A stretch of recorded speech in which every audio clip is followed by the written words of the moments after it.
Stream sponsored Arise, by minions, Micah. and welcome to unMadeGaming. We are here for another of our Patreon campaign episodes. This is the Rise. We're using Monty Cook's Cypher system, more specifically, Gods of the Fall. So we are. Oh man, this is going to be a good episode. Mostly for me, not so much for everyone else. So if you guys like what we do here and you want to support the torture of my players, Patreon link down below. That is the best way to support us. You can get all kinds of behind-the-scene access to include our after shows and all kinds of other things. While you're down there, click on that Discord link, join us in the Discord, be a part of the community, be a part of the conversation. And as always, in the bottom right-hand corner, you will find the corruption bar. That bar serves two purposes. One is when that bar fills, I get to do the hell I want to G, and two, every single dollar that goes into that bar goes back to this channel for all kinds of cool stuff like artwork, overlays, all kinds of fancy stuff. Great. Good stuff. Previously on the Rise. The morning started with Mina introducing his companions to his friend and mentor, Wexy Jund, followed immediately by displaying his nimbus and listing their many enemies. Shortly after, as the caravan was being readied, Seydlitz met with his brother-in-law, Fernand, to explain the troubles they would likely encounter along the road, revealing his nimbus as well. Although the journey was fraught with tension, travel was fairly uneventful. This is until the caravan reached Sia's roadhouse, where Sia presented the group with a wanted poster. G, if you could tell us real quick as a part of a recap, what's on the wanted poster? Ooh. It says wanted 10,000 stars. Moons. Moons. And I think it says her name. And Terry's. And then it has a nice, beautiful picture of someone who looks very similar to her, but not quite. It says Antares, daughter of the dragon. One could say almost exactly like Antares. I will, when we get into it, I'll explain what she looks like. One could say nearly identical. Is what I could say, you know. So yeah, off, but yes. Currently inside the roadhouse is Antares herself, and Corax, who is standing a foot behind and to the left of Antares. Across the way is Fernand and Wexy, and Sia is holding out this indulgence. Purple in color, gold in font, with a face of Antares that says Antares, daughter of the dragon, and says 10,000 moons. What are the two of you doing? Ooh, is she standing like right in front of me? She's standing next to the table. So she's probably about 10 feet away. They're all about 10 feet away from you. Okay. I just to take a second to explain what I meant about how it doesn't really quite look like her. Yeah, I think Antares just kind of stands there and like stares at what Sia is holding. And for everyone else who's looking at it, the image, like the portrait on the indulgence, looks extremely similar to her, but slightly off. It does look like another person. Face claim for the face on the indulgence is Blood Reina from the 100. A very hard and angry looking woman with war paint on her face.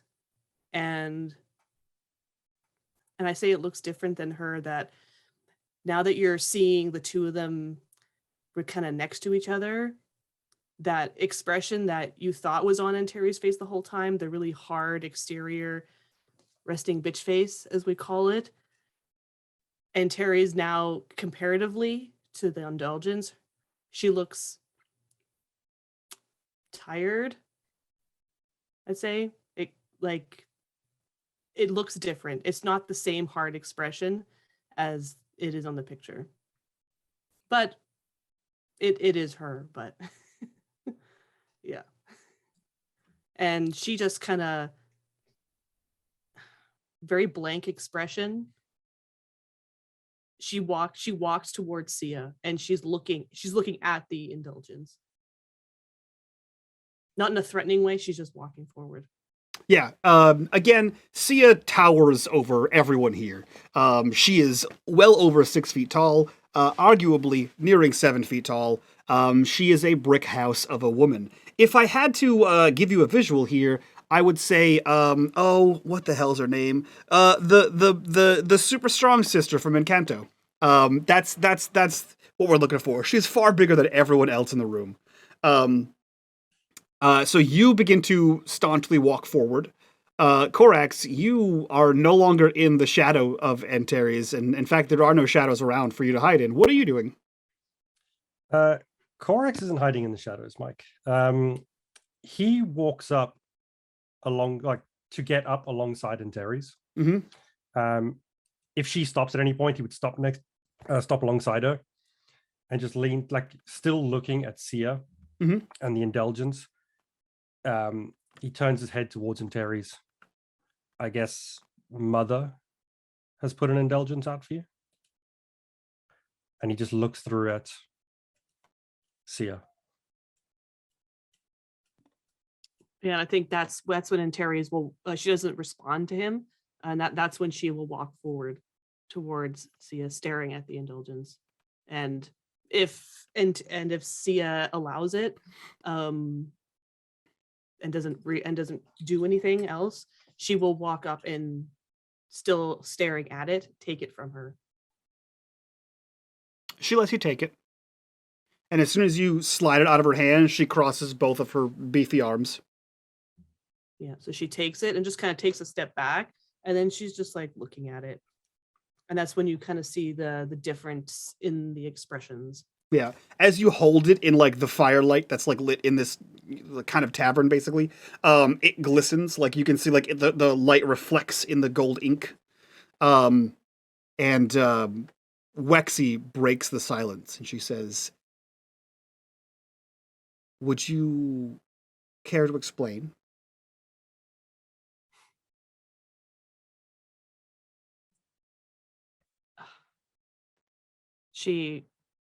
Wow. I don't think she responds at first. Fuck you guys. She doesn't really respond at first. She's staring. I'm going with Pikachu face. She's kind of staring at this indulgence, like she almost doesn't believe it. She's holding it between her hands and she's looking down, just a blank expression. Like she might even just like kind of reach out and then touch her own image on the paper. Yeah, as you stare in disbelief, and you kind of like move this around, this is real. This is legit. Like you've seen a fake indulgence before. This is real. You notice the signature is a perfect replica of your mother's. Korax, what were you about to do? Korax, because Antares is quiet, he sort of side-eyeing her. He looks up to Wexy, and it's probably as slow as he blinks, he turns his eyes that I'm annoyed at this. And he looks at her and says, "You were told that the dragon could potentially be after us. We now have confirmation."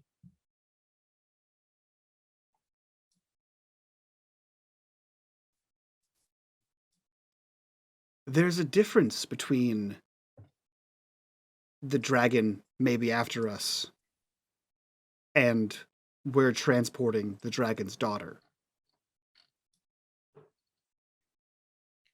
If you had secrets you didn't really want the whole world to know, would you tell Mina?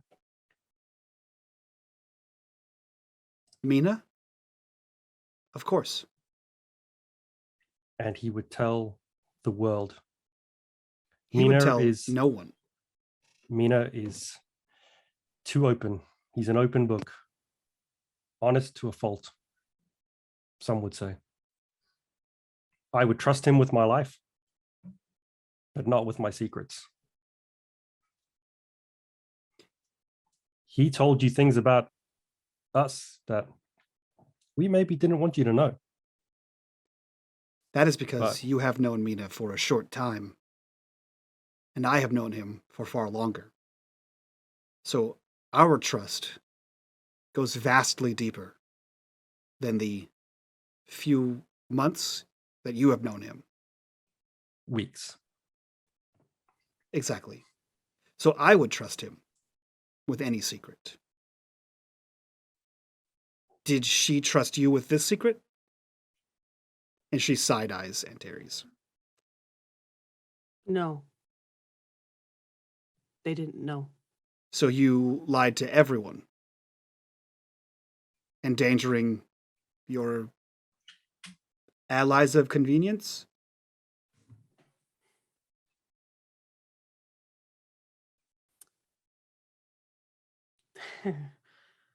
She kind of a humorous laugh.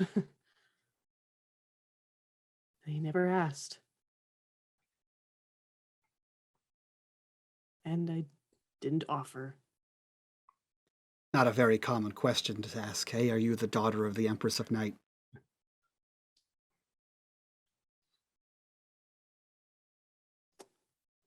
And she kind of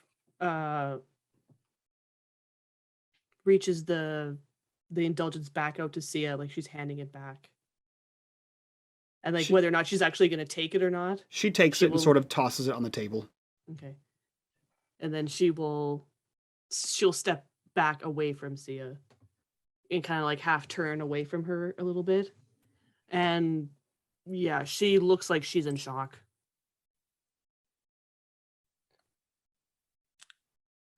Korax shrugs and looks at Wexy. It's a matter of semantics. You asked if she lied, she didn't. She withheld information. Those are different things. But the information you have should highlight the importance of transporting her out of the Nightlands. At that, information that's not good to share. At that, Sia speaks up and says, well, there is a catch. About a week ago, a century of reconciliators marched right along this path, directly towards Samora, where I believe they are stationed. So getting you out of the Nightlands has become that much more of a problem.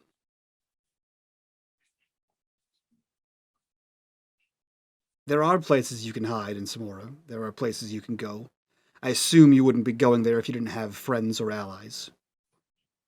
But a large contingent such as that will put a damper on your progress. That is, if that's where they went. Once you leave the roadhouse, your safety is in your own hands.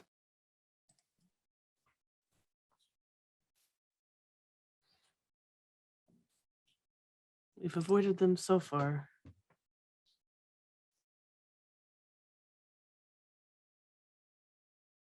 She kind of like steps away and like kind of turns around and starts walking back towards where Corix and Seydlitz are standing. Do you still have the sword? The reconciliator sword? Yeah. No. Oh, okay. She threw it on the ground and she left it next to the body. Gotcha. Yeah. Okay. Korax was standing up next to Antares, so she's turning around. She's heading back towards Seydlitz. Oh, okay. So she might turn around and like she might actually like kind of almost bump into you. He stays there in the front. So, are we leaving now? Are we staying? The charge was to get us to Samora. Wexy looks to you and says, well, this is the way station. And so our draft animals are tired, we are tired, we need a rest. So we're staying for the night, and we continue on our charge in the morning. If you're here in the morning, you're welcome to accompany us the rest of the way. And Sia looks over to you and past you to the other two and says, as long as you are within my home, you are safe. Once you leave, as I said, your safety is in your hands. I promise you nothing. And what's Ferdinand doing? Nervously wringing his hands. He's a merchant who has just entered into high politics of the Nightlands. So he is nervously wringing his hands and looking between Wexy and Sia, you, and then Seydlitz. And anytime he looks at Seydlitz, his eyes are just like, help me. Like he's in way over his head with this, and he's only here because he owns the caravan. Sia takes she like turns on her heel and takes a few steps back towards a countertop, and sort of leans both elbows back onto it as she like presses her back against the countertop, and looks to you, Antares, and says, "So, what'll it be?" She kind of gives her kind of like incredulous look, like, "What are you talking about?" Like, ugh. Will you stay here? Or abscond into the night? And she kind of straightens her shoulders at that and turns to face her. I'm not leaving. I have a new mission now.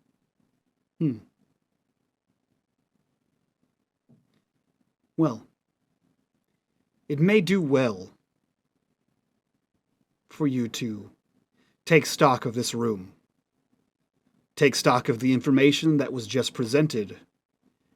And take stock of the standing of your allies of convenience, as Miss Jund had put it. You decided to omit some truths. Whether you trust them or not, they haven't backed down. Perhaps some trust amongst any number of you might do well to prepare you for what I can only imagine is a difficult path.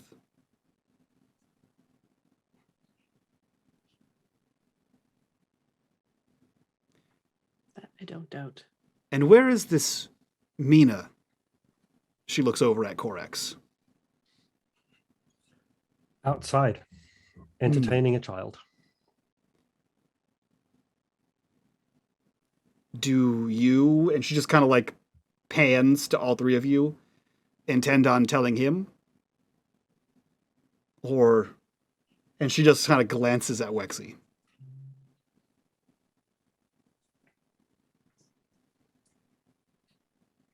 She also Corex glances at Seydlitz too, because he hasn't said a word.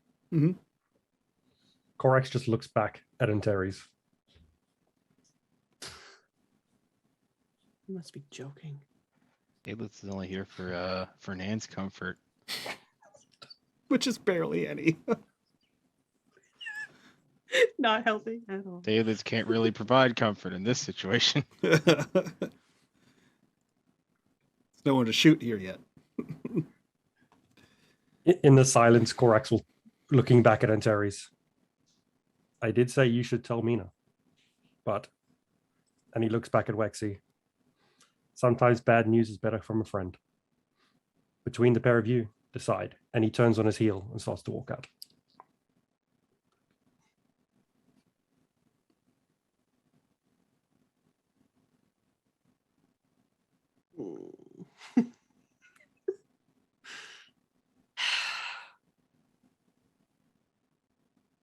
She looks at Wexy. I want to know what her reaction is. You look at Wexy and you immediately hear the scraping of chair legs on a wooden floor, or on a stone floor there. And Wexy stands. She reaches down to her side and hefts up her spear, sort of places it along her shoulders. It has a solid stretch before bringing it back down. She says, I will be heading outside. I will wait your answer. And she looks at Antares before taking a few steps forward and placing her free hand on Fernand's shoulder and just says, it would probably be best if you just carry on like this caravan hasn't happened yet. And Fernand makes a noise that can only be identified as a squeak. And she sort of pats his shoulder and heads out. briskly walking past all of you. There is a second of eye contact as she passes by Antares, and a complete Her deadpan hand is on expression. her sword as they pass. There is a complete, like, there's that, like, your eyes lock for a second, and just that deadpan expression as she walks by and heads outside. Fernand makes a few noises that could have been words at one point, and then he just stands up, like his chair tips backwards. He quickly, like, like scrapes it in, and looks to see it and says,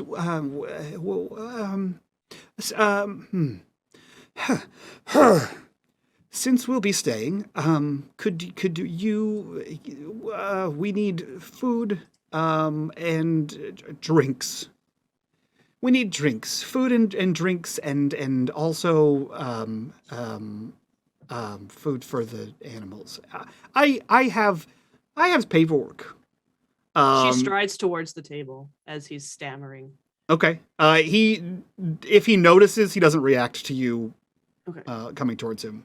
And when he stops stammering, he goes to turn and immediately, like, sort of sees you and is like, you know, when you turn around and you're too close to somebody, he kind of, he just stands there quiet. And she like just kind of stares at him and and without looking down, reaches down, grabs the indulgence, like slides it off the table, and then turns and heads out or towards the door. Okay. As soon as he realizes that you're not here for him, he hurries past you, and looks at Seydlitz, and, like, on the way out, he's like, "What have you done?" As he hits the door.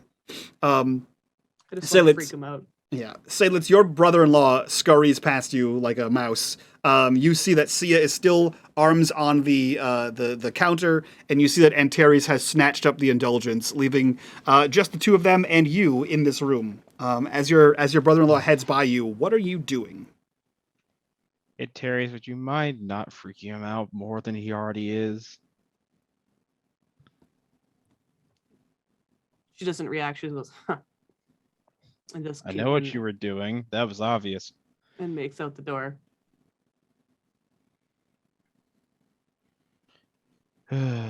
What have I done is the right question. Do you head outside, Seydlitz? No. Okay. Great. Antares, as you make your way towards the door, our first corruption bar comes into play. And you hear a from the bar. Enough of a cut in the silence to kind of at least slow you in your tracks, if not to stop you entirely. You immediately hear this and like a shaking noise, and the whole room kind of rumbles. Those of you on the outside also hear that noise, and you also feel a low rumble, and you can see like dust coming off of the way house, which, as I described, was a giant slab of stone. And you see the area that was the door, and a solid piece of stone is now blocking the way, leaving just you, Seydlitz, and Sia in the way house. Fuck. But before we find out what's happening in there, we cut to the outside. First, Wexy leaves, followed by Korax, first Korax leaves, followed by Wexy, followed by Fernand. And we all see Mina playing with a baby. Mina, what's that look like? What are you doing over there? Mike, you know when you're a kid and one of your friends got in trouble and you were just hanging around to find out what was going on, but hoping that no one would notice you and you wouldn't get in trouble too? Yeah. That's what Mina's looking right now. He's over with Stephanie, Arua, and Dreschen, and he's playing peekaboo with Arua. Perfect. Perfect. With that his one form of Pikachu, one ear trained on the door, trying to listen one to ear hear. trained on the door, occasionally glancing over his shoulder nervously, but quickly glancing back. But his form of peekaboo with Arua is activating his nimbus in the divine only can see, and kind of pulling a face before switching it off. Yeah. If it was a doubt in your mind previously, it is not a doubt in your mind, because as soon as you do it, She reacts, and hands kind of move up towards it, and there's coos and noises, and no one else seems to have any idea what she's reaching for, except for you. And then you turn it off, and she quiets down, and you pop it back on, and she... as she attempts her best to grab this symbol out of thin air. You see Korax walk out, looking less shady, more sullen. You see Wexy coming out with a similarly sullen expression, followed shortly after by Fernand, who sees you holding the baby, sees everyone else out, and sort of makes a noise and heads towards his barrel-topped wagon. The noise is something like, huh, as he moves quickly towards the wagon, and you hear the door open and slam closed, leaving a number of guards just sort of milling about. Wexy, who looks at you and then heads over towards Fernand's wagon, and Korax, what are you doing? Nothing shady, Mike, because Korax never does anything like that. Korax is walking up to find either a high point, or if the highest point is the wagon, standing on that and just trying to see if he can see the sunlight, knowing that we're not going to see that for a while. The highest point is the wagon, the sturdiest wagon being Fernand's. You're in a canyon at this point. So the road you've gone up through the mountains, basically this pass goes up through the mountains, and you are in a canyon. Go ahead and roll me intelligence. If you think you have anything navigation or terrain or survival based, you can add that to it, but it's straight up intelligence. Difficulty is going to be a 4. Difficulty 4, intelligence. Natural 20. Perfect.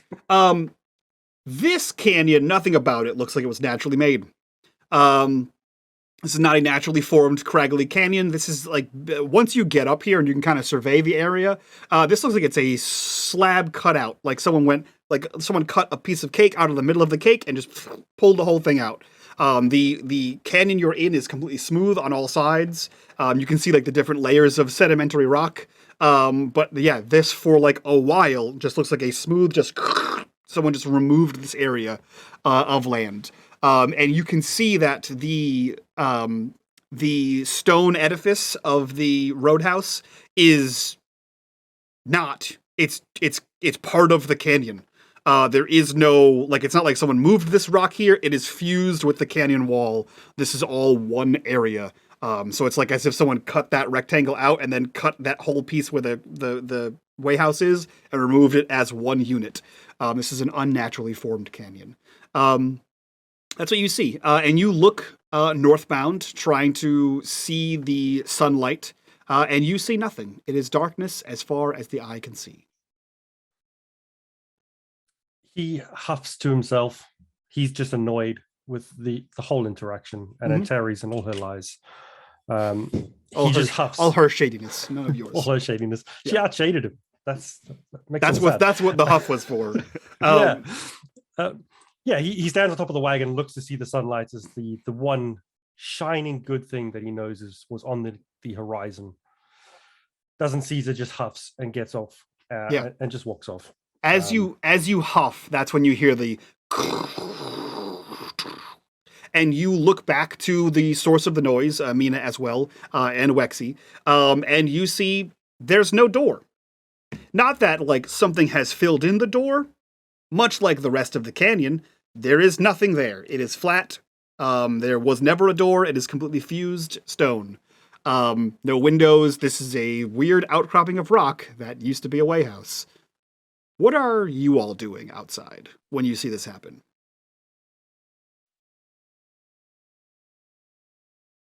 Mina will look over at Korax, hand off Arua, and say, "What did you do in there?" Korax looks to Mina, just turns to Wexy and just shouts at her, "We were told we'd be safe here." And he jumps off the top of the wagon and starts walking towards where the door was. Perfect. Not that he can do anything, but perfect. We cut back inside. Sia, who had just cleared her throat, looks across the now slightly darker tavern. lit by candles and a chandelier, over at Antares and Seydlitz. And she says, "You are in... you are either in way over your head, or," and her eyes kind of glance to the indulgence in your hand, "you're an idiot." She puts her hand on the wall where the door used to be.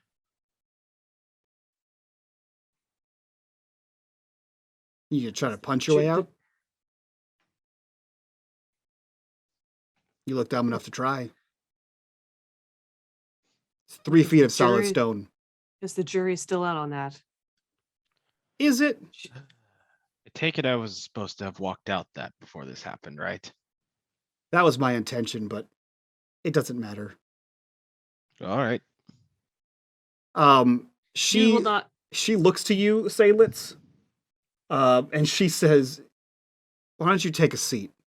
And as she says prefer that, to stand. okay. As she says that, it might be the first time you realize that the table and the chairs are all also made out of stone, and there's like as a stone chair forms about 2 feet away from you. She looks back to Antares and says, "What were you thinking? Or was it nothing?"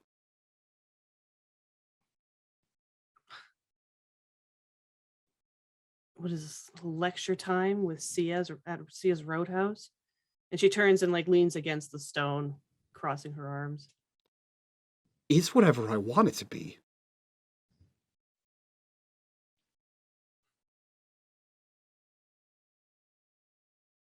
I don't know. I guess that's better than nothing. Did you think you would escape her and just run, and nothing would happen? What about your siblings?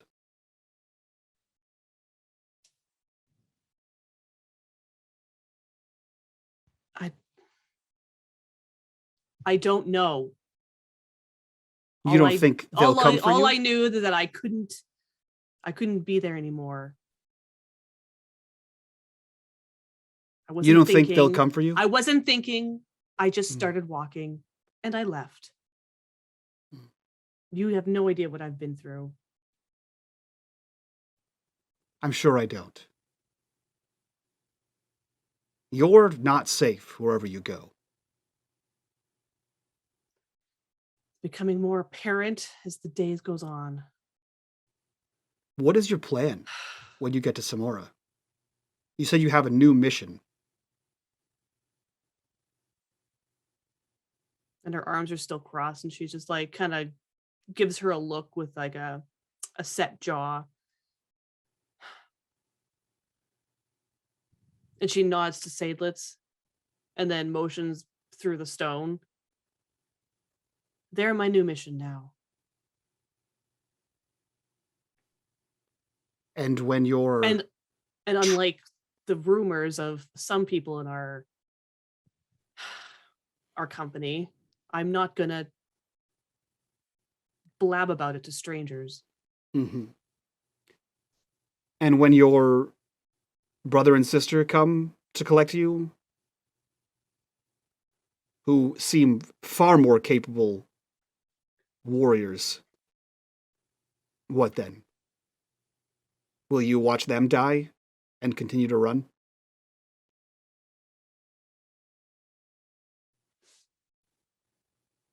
I will not let any harm come to these, to the people here. And she just kind of like puts her head in her hand and like.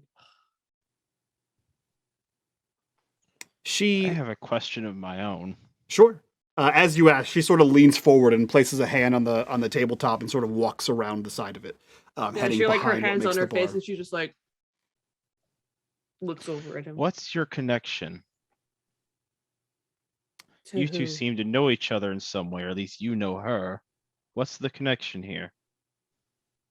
Are you We've asking never- Sia or are you asking Antares? I'm asking Sia. My connection to this one Absolutely nothing. I'm She aware nods of at her. Seydlitz. I'm aware of her.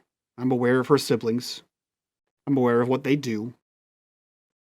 I'm aware of a lot of things that happen in the Nightlands. The perks of being the one safe passage out of the Nightlands is that everything comes through me. Caravans come through me, goods, resources, rumors, people, all come through me.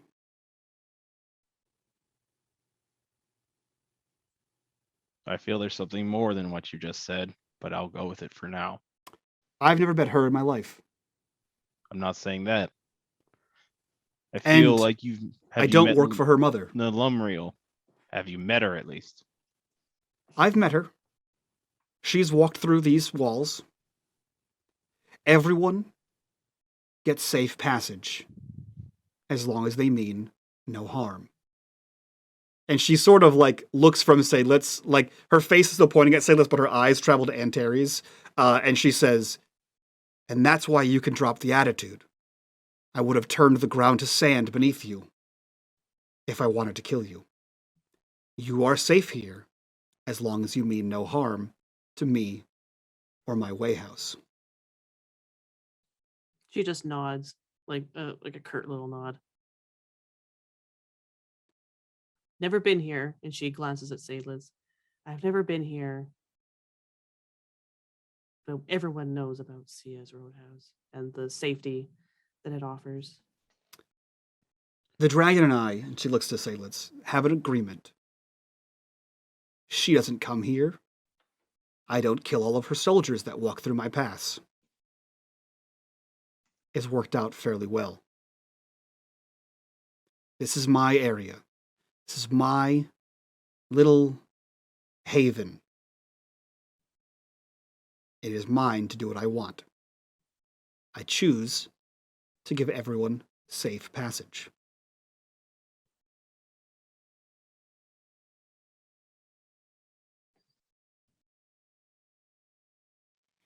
She just kind of shrugs.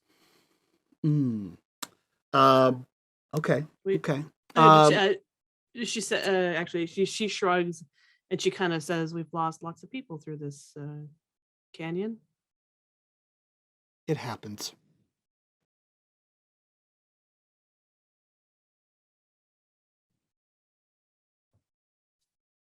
So how long are we being held in here?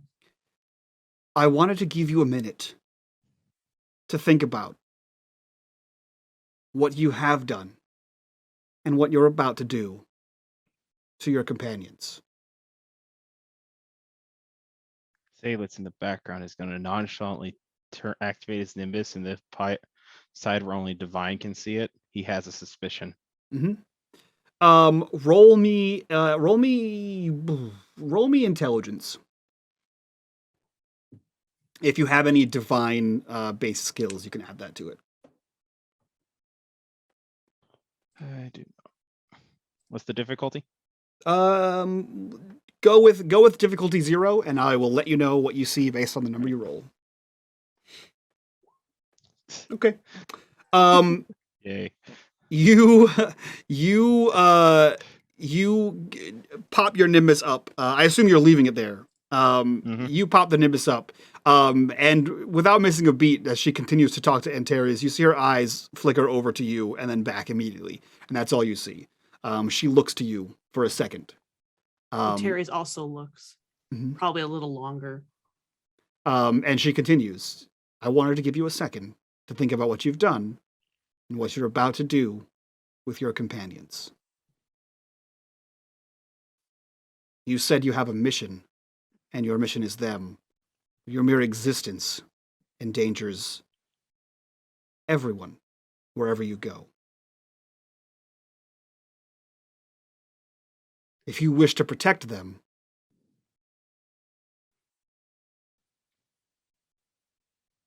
I have nowhere else lies to go. are not the best way to go about it.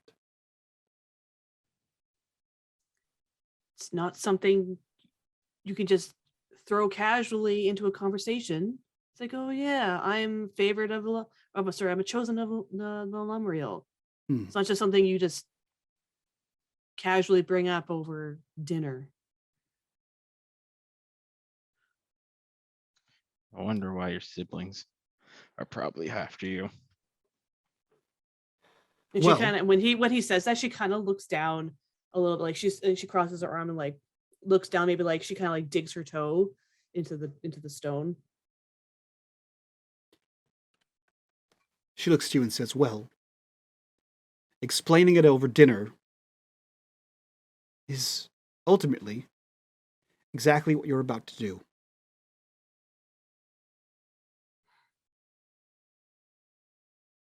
I would think carefully about the words you choose and which She ones you muttered- hide behind lies.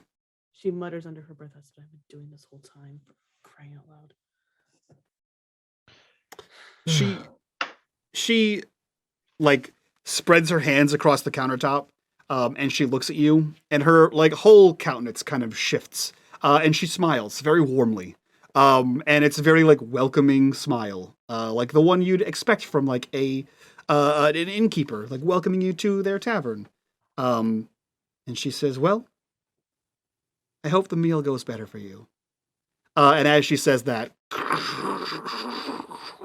the area that was the door sinks into the floor, and I assume you hear slap, slap, slap, and Terry's from the outside as Corex is there futilely just rapping on the As the stone door wall. opens, Seydlitz, he's just gonna he's gonna go with his suspicion. It amazes me a godling resides here and is still alive to do so. There are far less amazing things in the world than this. Yet it makes me wonder why if there are so many, why so few actually do anything. Most of us don't work well together. You don't have to tell us. I know. I don't know. I thought we kind of worked together rather well for the few times we did. And she, Have you seen the relationship between Corax and Mina? And the door is open. Mina's so hard to get along with. No, I'm just kidding. You all. What do you mean? Corax and Mina get on well. They're the best of friends. Yeah. Corax just knows you don't tell Mina. Seydlitz says that in character as the door's Yeah. opening. I believe it. The door opens fully, and Corax, that's the first thing you hear, unless Mina has run up as well. Corax, the first thing you hear is, have you seen the relationship between Corax and Mina? He opens up the door, looks inside, and just stares at Sia. We're fine. She has a Corax, huge, fine. warm smile on, and she is now with one hand on the bar, just looking at the three of you out the door. Everything's fine, Corax. There's nothing to be worried about. It's not about worry, Seydlitz. It's about people going against their word.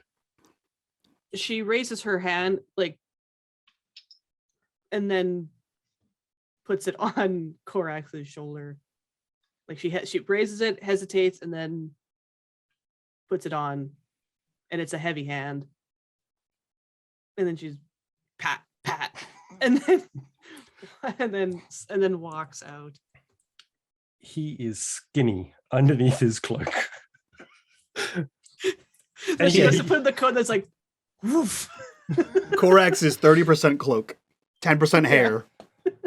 and about 40% books. Yeah. Yeah, he just looks at Sia as he says that. With Antares patting him on the shoulder, he just shakes his head and turns to. Yeah, she is head in hand, and she has a bright smile on. We were just having a heart-to-heart, she says as she walks out the door. With a heavy sigh. He just smiles then at Sia and goes, "True to your word." In that case, I promised safety and nothing else. no good food or drink. Well, Shakes his. that's a matter of opinion. Your safety is a matter of fact.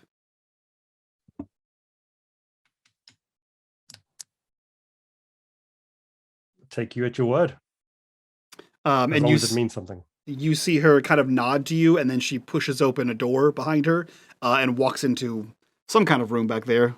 And the door swings closed, sound of stone on stone.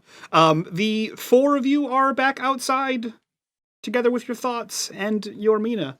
As Wexy sort of looks at Antares the moment she exits the place, and her eyes are trained on you the entire time. What are you guys doing? Yeah, she will kind of when she's outside, she'll kind of like expel that heavy sigh, and then Make that another godling we have to deal with. How many is that now? Whatever. The dragon knows about her, and she like If she sighs again, still and then lives. Suspicious. she's not stupid. And she casts a gaze over to Wexy and Mina, and then like is looking at both of them, and then cuts her eyes specifically at Wexy, and then is trying to gauge if she had said anything to Mina by Mina's expression or reaction. I don't think they're side by side. I think Mina's still over with Arua, Dreshen, and Okay. Stephanie. Wexy went towards the cabin that Fernand was in. Okay, so they are not together. Okay, so she still cuts her eyes at Wexy, and then looks back at Mina, and starts walking towards him, hand on sword, and she's got a glowing paper in her hand. Mina What are kind you of gonna looks do up. with that?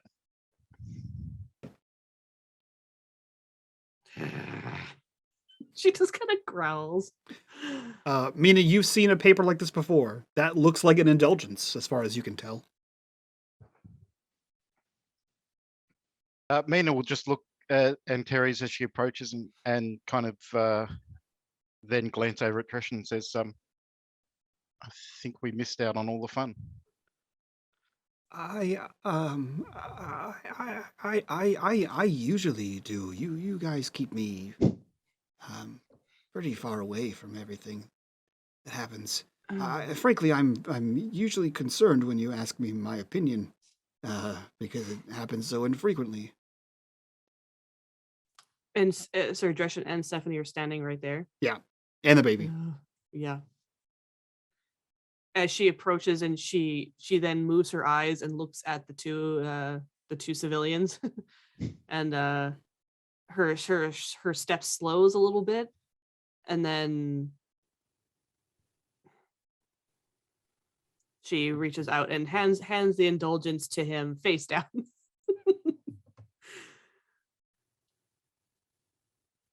Mina kind of turns it over, given that Dreshen just said he gets left out of it, turns it over so that they can all look at it. Yes. Arua and Dreshen both look at it, and you Stephanie? see. Yeah, sorry. Yeah. Well, I mean, Arua does too. She has eyes. It's Stephanie. sparkly. Yeah, Stephanie and Dreshen both look at it, and they exchange a glance, and then Dreshen sort of looks up, and those of you who were first roped in by Dreshen, the look of panic he had when he was calling you like saviors of the Dawnlands, or reclaimers of the Dawn in the tavern, that look of panic in his face, that's what he has now. Panic and fear, as he just sort of looks up, and just like that. You can't stop staring. You don't want to be looking, but you can't stop. And he's just doing that face at Antares as his mouth is kind of slack, and his eyes are like, I'm going to die. And Stephanie, meanwhile, looks at him, and then she sort of takes a step closer to Mina. Yeah, Mina definitely probably was holding it in two hands, and one of those hands definitely drops off the bottom and grips his spear. And he just looks at Antares and kind of says, "What now?"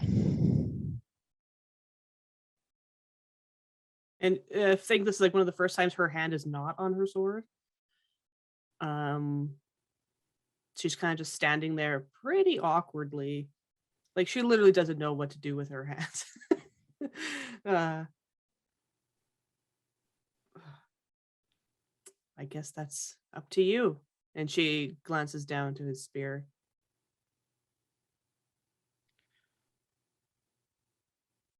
If it were only up to me, I think we might be having a deeper conversation. And then Mina glances over to where Wexy is, and then kind of then cuts his eyes back to Antares and says, "But a better person than me seems to be giving you the benefit of the doubt. So I don't really know what she's giving me. maybe it's just enough rope." She speaks up, hearing that you're referencing her, and she says, "Our contract lasts until Samora. What you do after that, Mina, is on you." And Mina will just hand the indulgence back to her. She hesitates for a moment and then she'll take it back slowly. And he will, he will kind of edge himself between Antares and Sephine and Aurora. Okay. Good. She will take a half a step back, and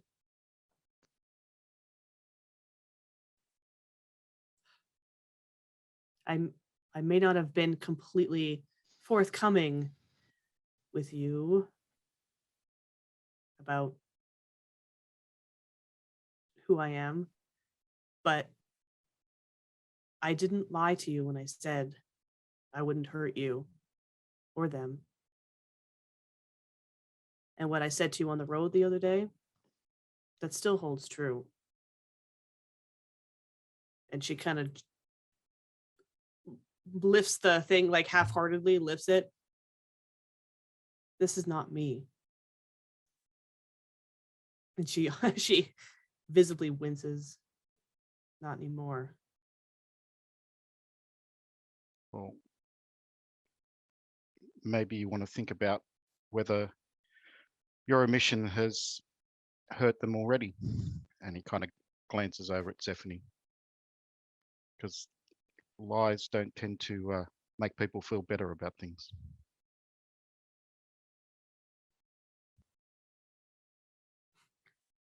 Not that you care, or that how I feel actually matters right now, but I feel like I was also lied to. And yeah, I know that doesn't mean anything to you, and I understand that it shouldn't, but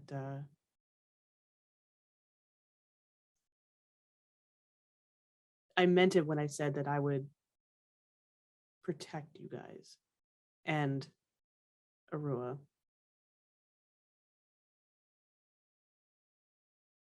And look, my story is not going to end well, okay? This whole shit show, and she kind of like throws the indulgence and just lets it flutter to the ground. My story doesn't have a happy ending, okay? It doesn't. But it won't if you don't start to learn to trust people.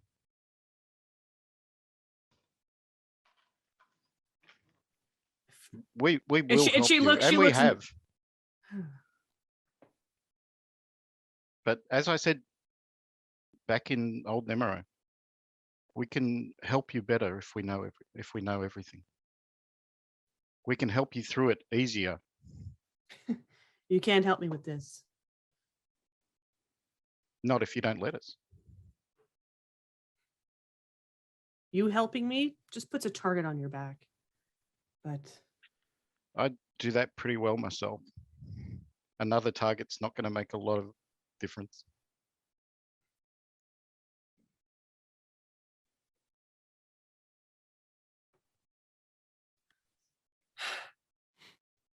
well, regardless. If Corax keeps flapping his mouth, it's going to be another target on your back. She's not laughing. Uh, Corax is pretty smart. He knows when to keep things quiet. I think he certainly kept it quiet about you. He didn't know anything. He knew something. I told him what I told you. He just asked a few more questions about it. He does like his questions. Questions do get you killed in the Nightlands. So does trusting people, apparently, but we're still breathing now. And I have trusted you guys. I may not have trusted you with my identity, but I protected you. I protected you from that reconciliator. I helped you kill the slavers. I took you to safe house. Mina will look at Stephanie and say, and we appreciate it. We would not be in the condition we're in now without you. But maybe we can help you too. Yeah, well, and now she kind of looks around. She looks because okay, are there still guards around? Mhm. The caravan guards. Yep. I mean, they're just like sort of meandering about. Like some of them are like laying on the ground, some of them are sitting on rocks. They're just around, weapons nearby them because that's kind of where they always are. If you, Corax and Seydlitz, really are the redeemers of the night of the Afterworld, if you haven't noticed, this world is broken. And if you can help fix it, then I will help see it done. And maybe there'll be something left of my soul worth saving at the end of it.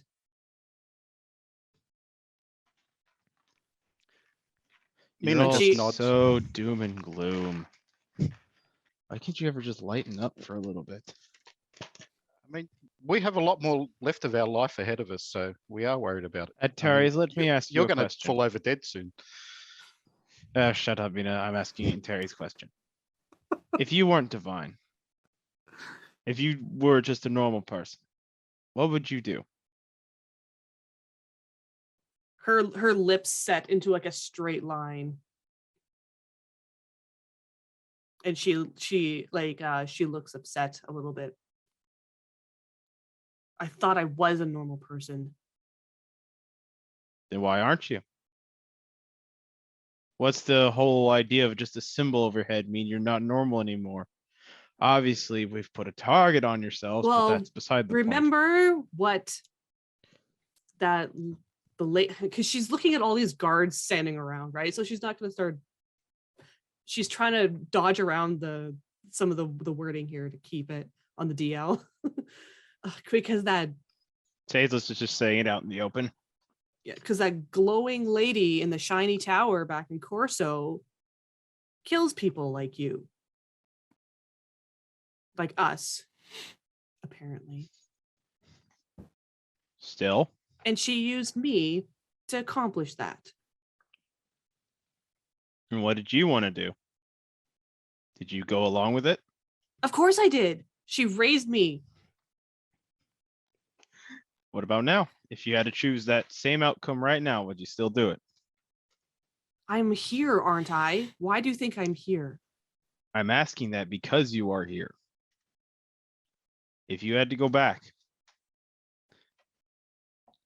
As the No. person you are now, would you do it? No. I don't even know. She looks at the indulgence on the ground. That just shows me that she knew. She knew what I was the whole time. I don't remember anything about my family before Nulumriel. She's not my real mother. She just raised me from I don't know how old I was. My family didn't want me anymore, so they sold me, and she bought me, and she raised me. That's why she's my mother. And she used me to fulfill her anti-divine agenda. Do you know what I did? Do you know what I did? Do you know what the chosen of Nulumriel do? Murder. It's obvious. Oh, yeah. We hunt down and kill divines. That is what we do.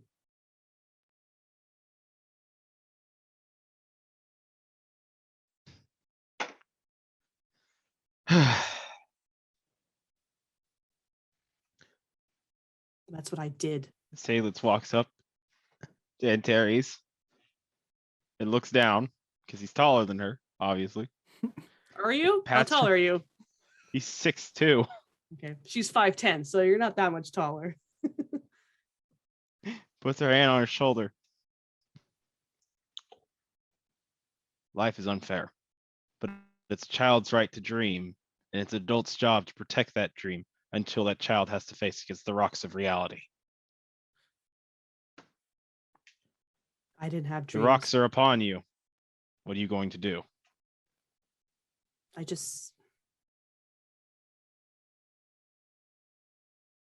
have to fix it somehow. There may never be a way to wash off all this blood and fire from my hands. But I have to try. That's why I'm not. And she looks at Wexy. That's why I'm not running into the darkness right now. I have nowhere else to go. Because the only other option is back to her, or at the end of my own blade. And no, that's not how my story ends. I can tell you that.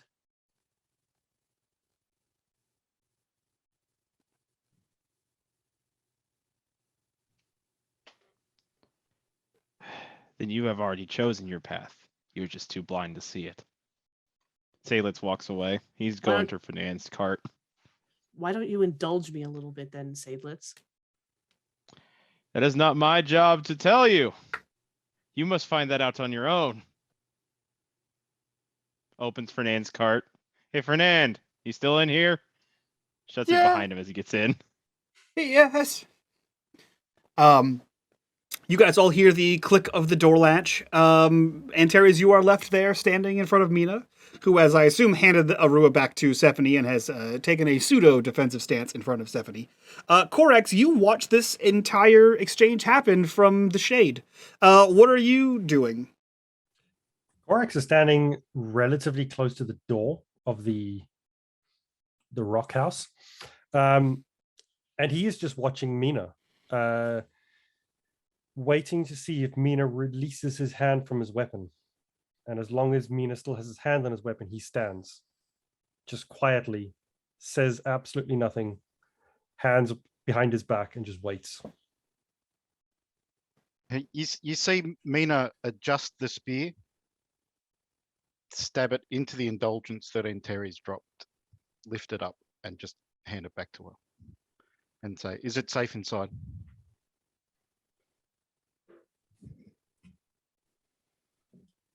Yeah. It's Sia's Roadhouse. Have you not heard of Sia's Roadhouse before? Just saw the door disappear. I've never seen that before. She's extra. Aren't we all? And Mina will just turn towards Stephanie and Arua and Dreschen and kind of guide them into the roadhouse. They all come without question. As you pass by Korax inside, Korax, do you say anything?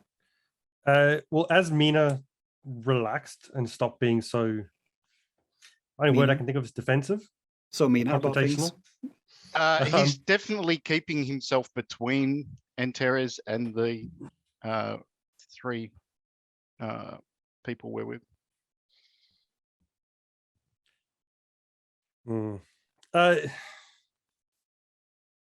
Is he doing that in a confrontational way? No. Just I'm protecting Arua as I normally do. Yeah. And he also knows Wexy's got his back. As Korax sees that slight relaxation from Mina, knowing that he's not going to start bad things, he just turns and walks inside into the way station. Mm-hmm. As the 5 of you walk into the way station, you see that Korax, for you see that there are far more tables and chairs than there were when you were last in there. And walking out with like 3 or 4 plates on each arm is Sia, who is slowly sliding the plates off of her arms and onto the tables. She sort of nods and has this very beamish smile, like it's very welcoming and warm smile as she sort of nods to all of you, acting as though nothing ever happened at all. And she heads back into what you presume to be the kitchen and emerges with 4 new plates on each arm, giving you guys basically the run of the place at this moment as she is gathering food for the tables. When Korax walks through the door and sees her starting to deliver food with a big smile on her face, he has a big grin on his face. He looks and says, "This is the Sia's Roadhouse I remember," and just walks over and takes a seat at a random table, whichever seat has food in front of it. Mm-hmm. You do so, and as she backs out of the door again with new trays of food on her arms, she walks by your table, placing more food down on the other ones, and says, "That's because you weren't a problem before." And she places some more back down, and she walks back into the roadhouse, or walks back into the kitchen. Mina, there is a table that you can tell is absolutely for you. Or at least a table for Stephanie, as there is a stone child seat in it that has been like made out of rock, and you see that there is a plate of just gross mush on it that you can only assume is for the child. And she backs out a few more times in and out, grabbing more food. And as she does so, eventually some of the guards cycle in, and Wexy will move to whatever table you're at, Mina, leaving Antares, Seydlitz, and Fernand to their own devices. Yeah, Mina moves over with Stephanie and Dreschen and Aru and sits down. And when Wexy sits down, he busies himself eating. Okay. You can tell you're being looked at. As Wexy has seen your avoidance tactic. And she is eating, but there's one of those like, and you can tell that like in front of him or beside him. She's beside him, so she's like boring a hole through the side of your head, as she does so. Not saying anything to you, but eating her food and just sort of looking at you. Sia comes in and out a few more times, and she eventually stops at Korax's table and says, she kind of puts a hand down, like a heavy hand, and sort of like leans into her arm. And she says, "How have you been?" Good, I suppose. And he sort of squints at her. "How is your old friend?" It's been a while. I know. Coming up to 4 months. I've seen him. I haven't seen you. You remember a scrawny kid on the back of a cart? I remember a lot of the people that passed through.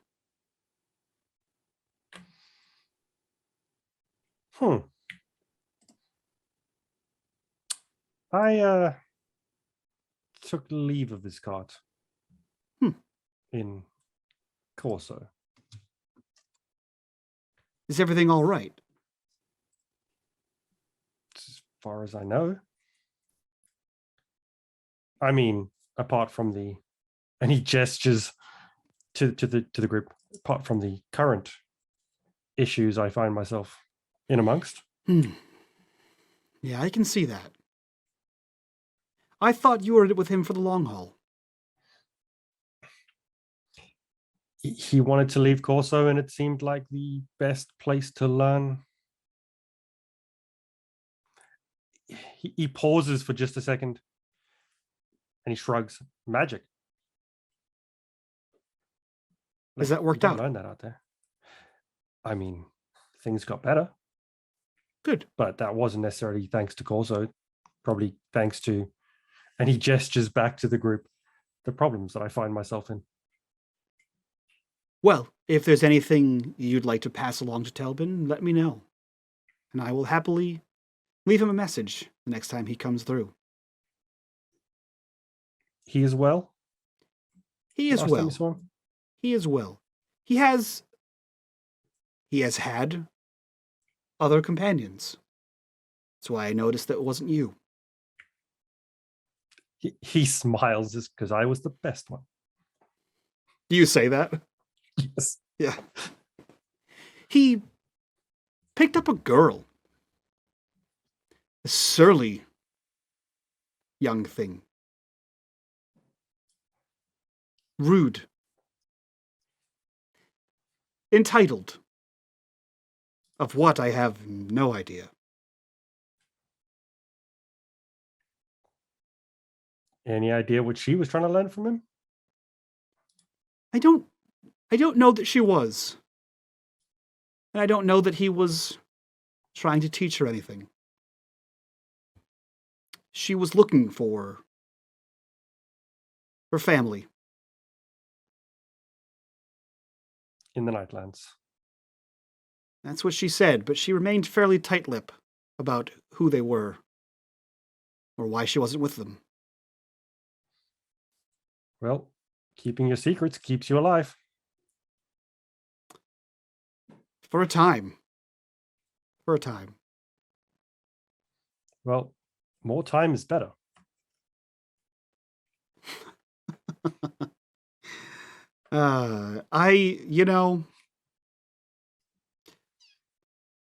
You have been missed, Corax. If not for your youthful willfulness, but for your quick wit. Well, again, if there's anything you need to tell Telbin, let me know. I'll pass it along. And she sort of like pats the side of the table, and looks at your plate and says, "Would you like another?" I would. And I will leave you a note if you can hand it over to him. Of course. And she walks off into the kitchen, and you can hear some noises in there.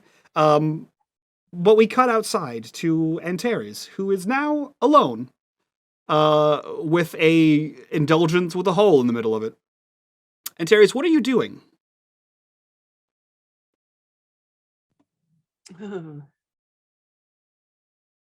Yeah, I really don't know. She takes the indulgence. She again, she just looks at it and just still feels like kind of numb with like disbelief, and feels like it's going back to the time after the slave caravan where she looks down the road to like the darkness down the road, and then looks back to the tavern or the roadhouse,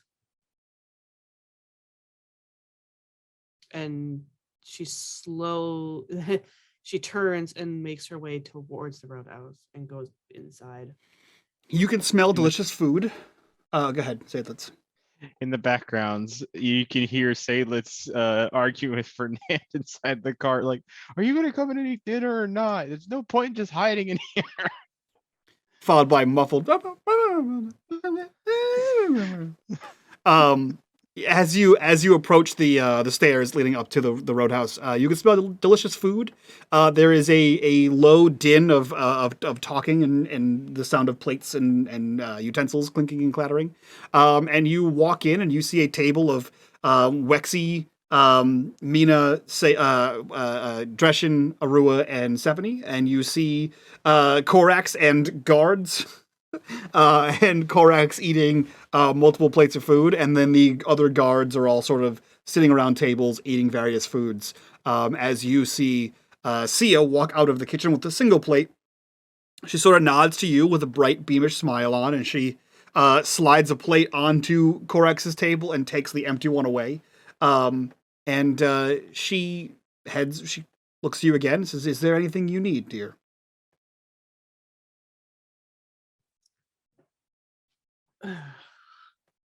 She looks around the room. Ooh, it's like that awkward thing where you don't have anyone to sit with. And she will go and she stands there very awkwardly for a hot minute, and then she will slowly move towards an empty table, and then very robotically just like sit down.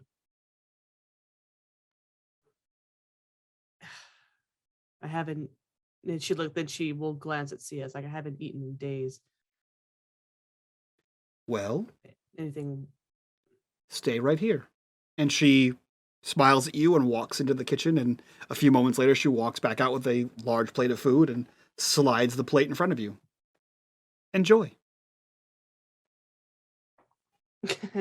She probably tries to hold her composure for a little bit, and I don't think she's actually had a proper meal since they were in Laredo. And yeah, she just digs in and starts eating. As you begin to anime style eat your food, we cut outside to the door of the caravan slamming open. And Seydlitz, what do we see? Seydlitz is just dragging Fernand in to eat dinner. Like, so, you know what Selena told me last time I met her, Fernand, is that she said you don't eat enough. So you get your butt in there and go have dinner. His heels are dragging as you pull him along. Every once in a while, he tries to wrench himself free. He says, "You're going to get me killed. This is the last time I respond to one of your missives." No, I am not. You are perfectly safe here. This is the most dangerous I've ever been. Then maybe you shouldn't have come, but that's your fault. It's your sister's you really fault. Think Selena would have married a coward? I think she'd be alive if she did what she is. She and is safe. alive. What are you talking about? If she stayed with you, we'd all be dead. Fine. I will eat. And I will live, and I will be not taking any more caravan calls from you and your dangerous friends.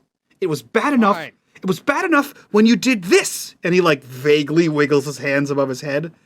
I have to tell her something. And now this, and he motions towards the tavern. The dragon. I told you I would Seydlitz, tell her myself. The dragon, Seydlitz. And we can pretend this whole caravan all never happened. The dragon, Seydlitz. So? You know that she's still trying to take over all of Samora. Yes, and our queen has kept her at bay all these millennia. So far, and it's only been a little while. It's only been 5 years. And Maybe 5 more. And at minimum. You know there's that other god guy in Samora. Aren't they working together? Not really. Ugh. I mean, they're not working against each other. But now, there's one was bad enough. And now, you and the dragon's daughter and God knows what else. Well, if you want me to, once we get there, I'll say hi to my family, and then I'll make myself scarce if that'll make you happy. I'm just saying, if the dragon knows that there's more of you, other than just the one that's there already, that could be dangerous. What if she You're such a invades? coward. What if she invades? Then we will fight them off like last time.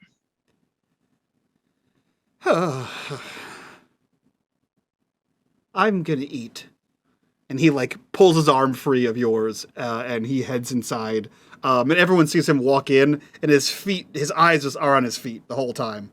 As he doesn't look around like Antarius did, but definitely grabs a table with no one at it and just sits down and begins shoveling in food. And then he slowly looks up to see that the only other person at his table is Antarius with an empty plate of food. And he goes, "Oh." When he looks up at her, she's staring at him.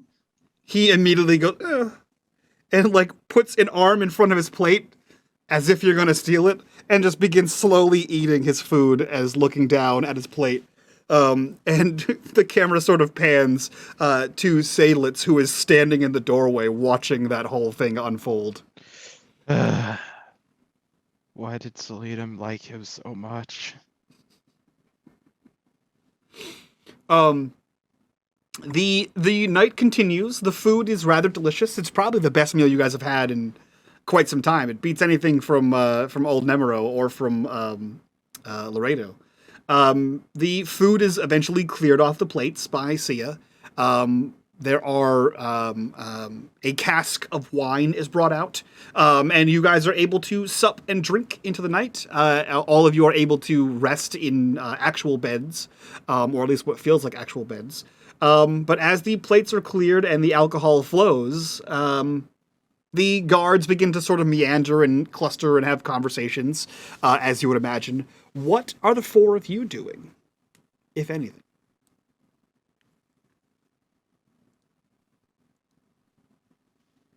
At some point in the night, before Wexy leaves the table, Mina kind of just glances at her and says, "I'm sorry, I didn't know." I know. You couldn't have known.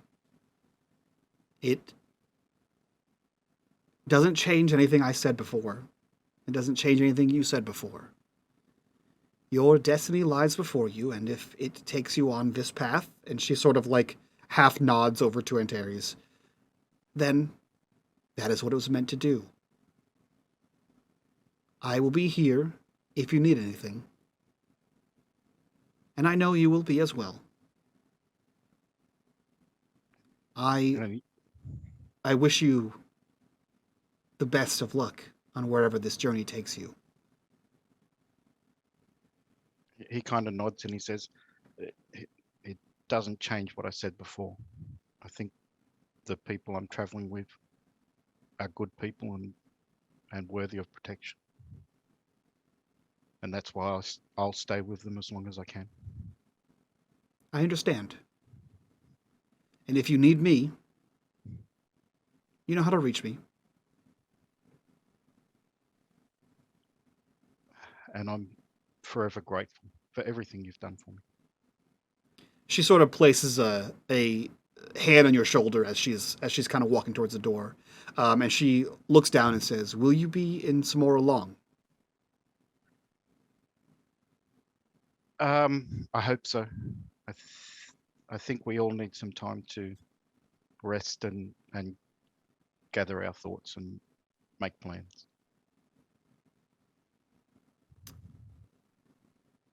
I will see what I can do to aid you.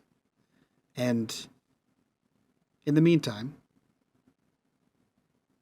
we should have a chat when we get to Samora. Off duty. He kind of stammers a bit and then kind of blurts out, "Oh, of course, yeah, yes," and nods way too much. She like lets go of your shoulder, and with that same hand kind of reaches back and slides the mug over towards you, and she says, "Take the night. Enjoy. You're safe here. You can let your guard down." And as she says that, you can just see the weight that is lifted from Mina as his shoulders slump that little bit and his head droops that little bit, and he just says, "Thank you. I know I'm safe." She leaves with one last look around, seeing her retinue of guards sort of drinking heartily. She just kind of chuckles and shakes her head as she heads out and prepares to do whatever the hell guard caravan captains do, leaving the rest of you in here. The guards continue carousing. Fernand would have left at the first convenient time that no one was paying attention to him. So unless someone stopped him, he would have eaten his food, had a drink, and then gotten the hell out of there, possibly with a drink in hand. What are the remaining four of you doing? Stephanie has also left to put the child down. Dreschen is old, and he went to sleep. What are the four little godlings doing? As she was eating, she would have glanced over at Stephanie. I'm assuming she doesn't look at her or anything like that, or Dreschen. Kind of avoid her, or no, avoid you're her kind of gaze? like the elephant in the room right now. So everyone's sort of looking at you. So you look over, and there are times where she's like glancing up at you. It's one of those like, we're a group of people with a snake in the room. What could that snake do? No one knows. So they're like, is it going to attack me? Is it just going to hang out there? What is it doing? So every once in a while, people are just like glancing over at you to see what would happen. The rumor has spread of who you are, especially with Seydlitz not being quiet about things and talking about divinity. There is a solid rumor going around that all of you, or some of you, or specific ones of you are divine. The fact that you are the daughter of the dragon is absolutely spread around the entire group. And all you can do is hope that they don't have the kind of lips that sink ships. But everyone every once in a while glances over towards you. So you can catch Stephanie's eye if you so choose. Okay. Was there any talk about the 10,000 moons? If there is, it's not in reference to turning you in. There is a mix of fear and respect for Wexy, and if anyone were to take up that offer, it wouldn't be on duty. So no one, you are safe here.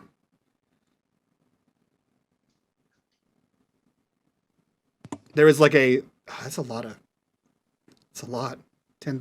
10,000. You could be my own captain. There's a little talk of like that because it is a considerable amount of money. That's why I'm a little. She's a little concerned that everybody now knows. Like she doesn't have to be here to have her be turned in. So yeah, that was the second corruption bar. 10,000 moons. You could probably retire and buy your own caravan with that. Yep. Start your own mercenary company. Let's say that. Yep. Seydlitz, the actual enemy. Yeah, she eyes Fernand again when Seydlitz says He's that. already gone. Yeah, he leaves. For. He leaves immediately. He's more concerned with the safety of his family than he is of his Fernand caravan. has his own caravan. Yeah, he's fine. Korax, Mina, and Terry's and Seydlitz. As the drinking continues, are you guys bedding down? Are you guys continue to carouse in this room? Or are you keeping to yourselves? She's actually not drinking that much. She might nurse the one glass, and that's it. And she's barely even drinking. Korax is watching the guards get drunker and drunker, and as the food service sort of stops, he gets up and walks up. Is there a bar? It's that counter that Sia was on. So yeah. He walks up to there. If there's a chair, he pulls it up, and he sits there and he starts to write his note to Talburn, and looks up at Sia and says, "The door. That was you? Where it disappeared?" She just sort of smiles brightly. And he looks around at all the stone chairs and the whole outside as well. She beams, like a little pride in her smile. He has a massive grin on his face, and he looks at me and goes, I didn't need to go to Corso to learn about magic. You Could've didn't stopped need at a to way leave your station." village to learn about magic. Well, you don't, but when no one else in your village knows about magic, and they're all scared that someone's going to come here because there's magic in the village, then they send you off and hope you do okay outside. With a strange man that randomly shows up every now and then. He is a strange man, isn't he? He has some very odd habits. He's a good man, though. He treated me well. He looked out for me. He kept me safe. He taught me many things. And he set you on your path. And that's most important. He did. Is there anything you can teach me here? About how you, not how you do what you do, but how it works? I like to understand these things, as he just keeps looking around at this stone. She looks at the room with that same, like, trademark smile, and places her arms, like her forearms across the bar, and sort of like, almost like on the other edge of the bar, and sort of pulls herself over until she's like not face to face, but her face is side by side with your face. And she says, the same way you do what you do. And then she leans back. He leans halfway across the bar. He goes, I don't really know how I do it. Most of it, I just ask the gods. And Neither then did they do I it. at first. It comes with time. So it's not something you can explain. It's something you just do. Everyone is different. You should have With a stayed with big Telbin. With a big smile on his face, he looks and goes, well, that doesn't help. I'm sorry I couldn't be more help. Everyone's journey is different. But you're ahead of the game. You're as cryptic as him. Some secrets aren't mine to reveal. He set you on his path, and that was his journey. It's always his journey. He cocks his head at that and then just drops it and just says, well, secrets. Am I right? We always come back to secrets. As you said, it's what you do to keep alive. Some of us know.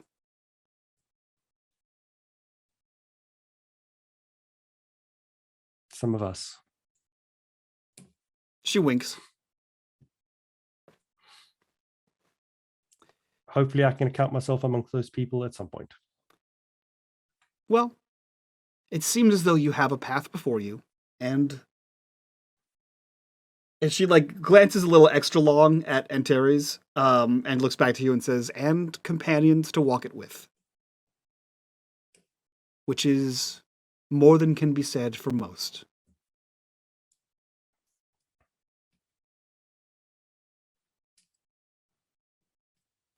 She looks down and like isn't reading what you wrote, but acknowledges what it is, and she sort of taps the part you've already written, and she says, and if you need him, I would include that. He'll find you. Well, not hard to find. We seem to cause trouble wherever we go. As do most. It's a wonder so many stay in hiding. There's more. Oh, and she like ruffles your red hair before turning and heading back to the kitchen. And you can hear like pots and pans moving around in there. As she ruffles his hair, Seydlitz eavesdropping and just kind of goes there, like walks up, is like, we've already met two now, right? but before he comes up, as she's ruffling his hair, he smiles a big smile and reveals his nimbus for divine people. Mm-hmm. And just smiles, and then she walks off and drops it. Everyone in the bar that is divine, you see this beacon appear over Korex's head, and then you see Sia turn and walk into the kitchen, followed by Seydlitz saying that you've already met two.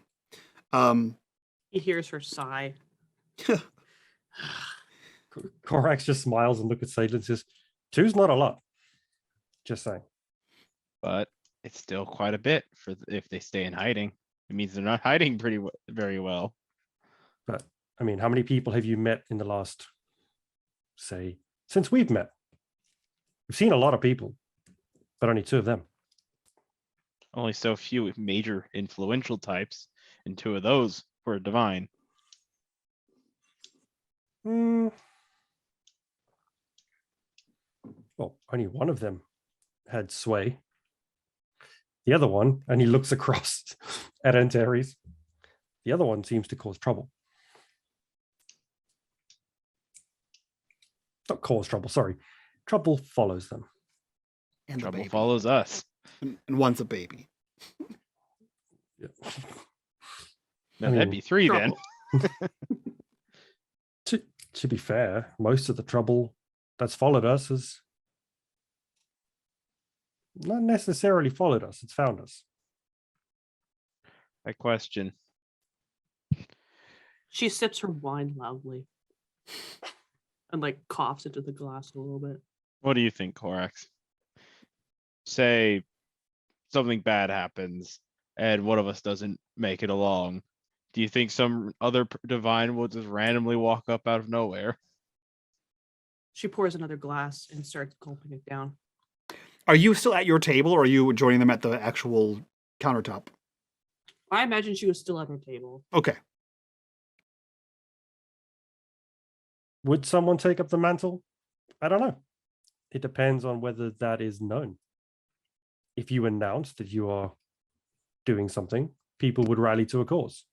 It's very difficult to rally to a cause you don't know exists.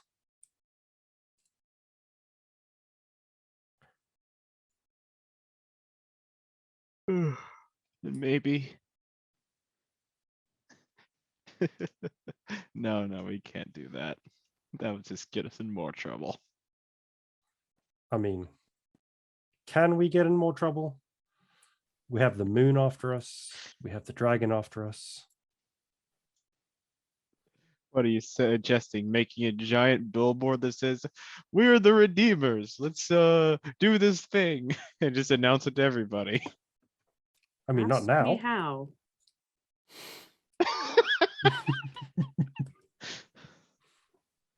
I mean, I wouldn't suggest doing it now. No, but at some point. What's the point in being divine if you hide in the shadows? The point of divinity is to... Saves your life for one thing. I realized I was muted the whole time. She's been, as they've been talking specifically about on this topic. No, she we've has heard started. your comments. Oh, we've heard Oh, you. have you? Yeah, Oh, okay. You're good. just shouting things Good, across good. the bar, which is great.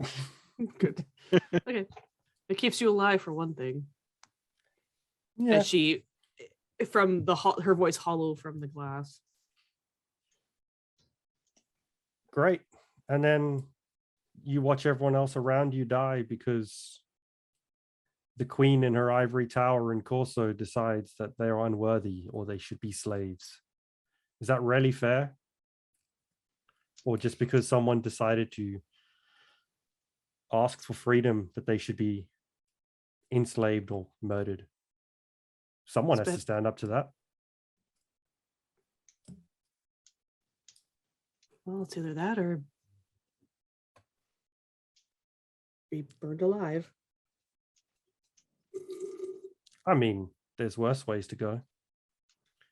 I know Mina basically told the dogs to follow us. And if they're heralding in the night beast, then we got bigger problems than the moon and the dragon. They'll have the Speaking same of problems as which- us. Speaking of which, she reaches into her pocket and she pulls out that wolf medallion, wolf amulet that was in the possession of the not so casual cultist, the one he used that she cut the arm off, Mm-hmm. and she tosses it to Korax. You can keep this. I don't think Korax would manage to catch it. He's not sporty. He would probably fumble Seydlitz it, would try to catch it for him. grab it Yeah. off the floor. Either one of you can catch it, or it hits the counter and slides across. Mike, would it be evident to Korax that this is what was used to call the I can't remember what the dog thing, the little dogs were called. Night wolves. The night wolves weren't called. They came because the amulet was activated, though. Nope. The night wolves all came from one area. The area was a pile of corpses that Seydlitz killed. They were not called. They erupted out of the corpses of the slain cultists. Oh, that doesn't help. The amulet was used to. You know what? You can roll. You can roll for it. Roll me intelligence, magic based skills. What's your divine based skill? Divine knowledge of godly beings is the. And then No. discerning true motives and seeing through lies doesn't really. No, so just a straight up intelligence then, if you don't have any magic based intelligence things. So yeah, straight up intelligence difficulty is going to be a 4. Would scan have any impact on this No. because it's a specific item? No. Difficulty 4 then. Difficulty 4. Scan would tell you that it's dead. Scan would tell you that it doesn't function anymore. Okay. I'm going to use effort to roll. I've got 2 effort I can spend and submit on that, and no assets. Success. Okay. This was used, you're fairly certain, given the context that you saw, to create the mound of moving corpses. That horrible, grotesque monstrosity. But it's expend. It's spent. Yes. Whether it was stuff. spent because it only had like one charge, or whether it's spent because the wearer of it is dead, you're not entirely sure. But there's no magic in this at all. He would look up to Antares then, make a good bookmark, You can and have it. he pulls out a book. He pulls out his Grimoire of Dreams, places it onto the counter, and uses the chain from the amulet as a bookmark into one of the pages, and it sits on the front. Packs it up, sticks it back into his cloak. So you see him pull out the Grimoire of Dreams. Interesting. I was wondering when we were going to see that again. Cool. That won't have repercussions. No, of course not. There's only the 4 of us in the room. So. No, it's not. I told you there's a Nope. bunch of guards in there. Oh, is there? Oh. Korax Yeah. did wait until they were drunkish. Yeah. So, all of them. Mina, Might be too drunk to understand what they're looking at. They may not even know it. They just may see it as a normal book. Yeah. I'm gonna. You know what? Since I'm usually terrible at this, I'm gonna do 2 things. I'm gonna do 2 GM intrusions because it's the end of the show and I've already used my 2 corruption bars. The first GM intrusion is against Antares. Antares, you can say yes or no to my GM intrusion. If you say no, then you spend an XP to do so. If you say yes, then you get an XP and you get 1 to give to one of your companions. Well, I can't say no, so Perfect. I have no XP. So a GM intrusion happens, G. As you are in your cup, although not drunk, just in your cup, shouting across the bar, or not shouting, but talking loudly, loud enough over the din of conversation towards your friends across the room, you begin to hear the circulation of rumors. Continued. Did she say divine? Are they all divine? Did he say the moon? They're fighting the moon? Like the king of not.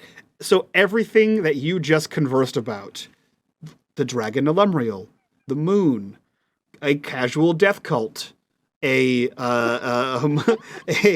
fact that Not you so casual death not cult, so she casual said. death cult, being hunted by wolves. All of these things are now being drunkenly discussed in low murmurs around the bar. I'm sure that'll have some ramifications. The second intrusion of the night is to Mina. Mina, I'm not going to tell you what this intrusion is. I'm going to tell you it is special for you, and if you'd like it, you can have it. 1 XP for you, 1 for a companion. If you don't like it, you can spend an XP. I'll take it and Okay. pass one on to Seydlitz. Perfect. Hey. As these rumors continue to swirl around the room, and Mina is trying to do his best version of someone who was told to relax, we hear a muffled shout from inside the kitchen. Not like a shout of, like a help kind of shout, like an exclamation of like, aha, moment. It's muffled, and Korax and Seydlitz, you can barely make out that it was a word at all. And the door bursts open, and Sia comes and slams a hand down on the table, and looks at Korax and says, Rhea! That's her name. That's Telbin's new friend. She was looking for her family, and she's not happy about it. That's her. And she looks very proud of herself for remembering the name. And that's where we end this episode of The Rise. Damn it. Can we just go for 30 more minutes? No, Yeah. Dang it. that's what you get. A solid cliffhanger. The end. Deal with it for a month, suckers. So that will be the end of this episode. This one was episode 14, called The Dragon's Clutch. So let's go around, do our outroductions, and we can get the hell out of here. Do our after show, which is available for all of you over on our Patreon. Link for that down below. Join us over there to hear all the good stuff that's going on behind the scenes for this show and what these players think just happened. So we'll start on the bottom of my screen. We'll start with Matt. Who are you? Where can we find you? What are you up to? I'm Matt or D. You find me on Mike's Discord and on Twitch. That's about it. Perfect. So Cool. We'll jump up also to... join the Patreon. Yes, do that. Link for that down below. It's good times. We'll jump right up to G. Who are you? Where can we find you? What are you up to? My name's G, your friendly neighborhood lightning invoker. You can find me in the Discord. You can find me on Twitter under Lightning Spaz 09 and on everything unMadeGaming. Hell freaking yes. Continuing right over, Snow, who are you? Where can we find you? What are you up to? I'm Normal Snow. You can generally find me in the Discord and next week in the one-shots. That's true. And last but not least, Chris, who are you? Where can we find you? And what are you up to? I'm Chris, aka Necro. You can find me in the Discord, just the Discord, pretty much the Discord. So join that, as well as the Patreon. Yeah, do everything. Join all the things. That's it from us, guys. We will see you next time for more of this godling goodness. So yeah, that's it from all of us to you guys. We'll see you next time. Bye-bye.